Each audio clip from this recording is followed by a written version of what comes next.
Hola a todos y muy buenos días, estimados estudiantes del Colegio Alameda Norte.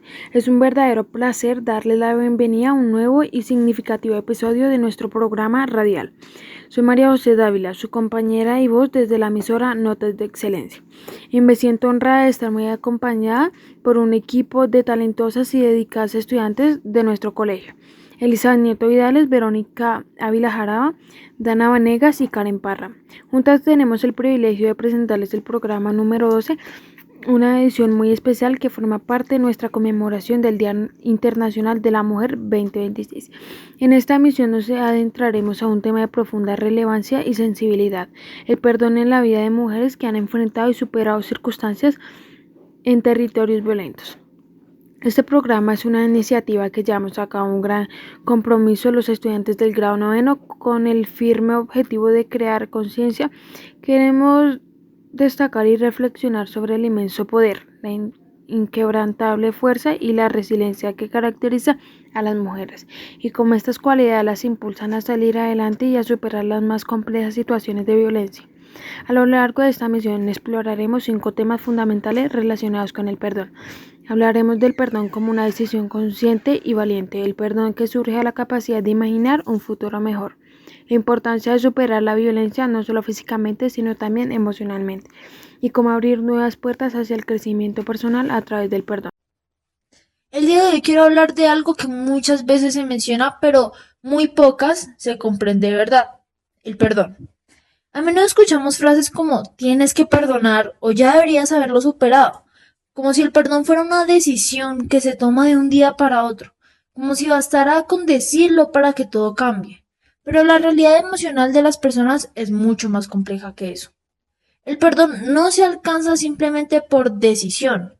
No aparece de repente porque alguien nos diga que es lo correcto. El perdón es, en realidad, un tránsito, un proceso que se recorre poco a poco.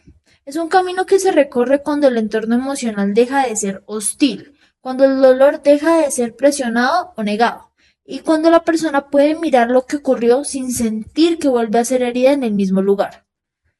Porque sanar requiere tiempo, espacio y respeto por lo que se siente. Nadie puede perdonar de manera genuina mientras todavía está tratando de entender su propio dolor. Por eso, el perdón no es una meta que se impone desde afuera. Es un camino interno que cada persona recorre a su propio ritmo. Hay algo importante que debemos recordar. No se perdona lo que se niega. Cuando el daño se intenta ocultar, el proceso de sanar se vuelve mucho más difícil, porque el perdón real necesita primero reconocer lo que ocurrió.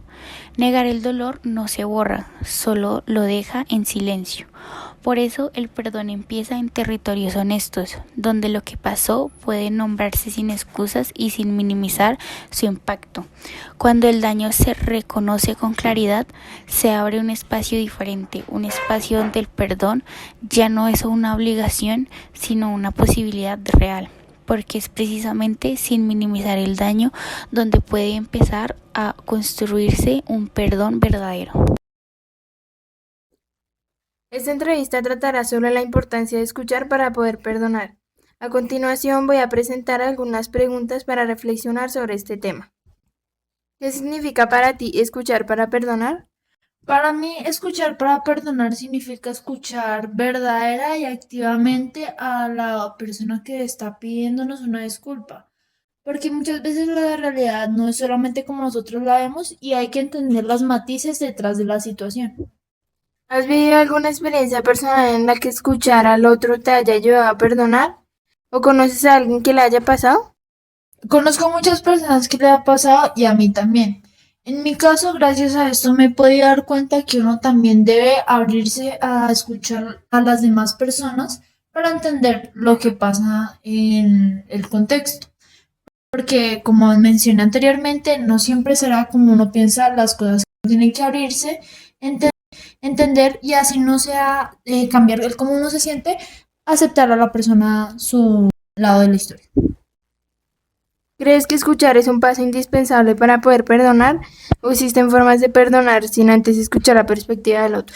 Sí hay formas de perdonar sin antes escuchar la perspectiva del otro, siendo autocrítico con lo que haya pasado y uno puede analizar de las situaciones realmente de una forma neutra el si la persona merece o no perdón.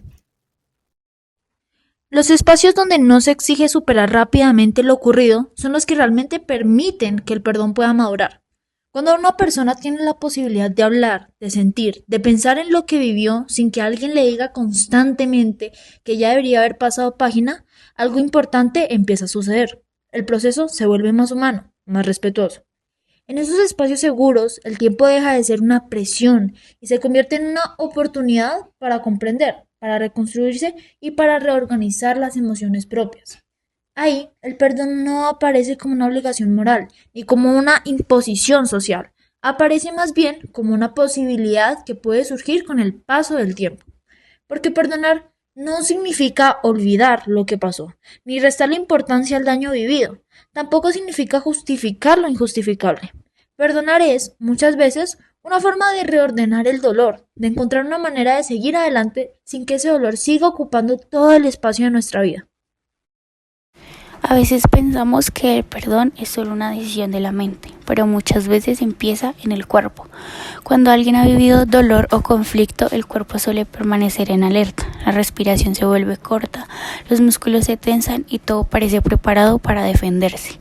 En ese estado, hablar de perdón puede sentirse imposible.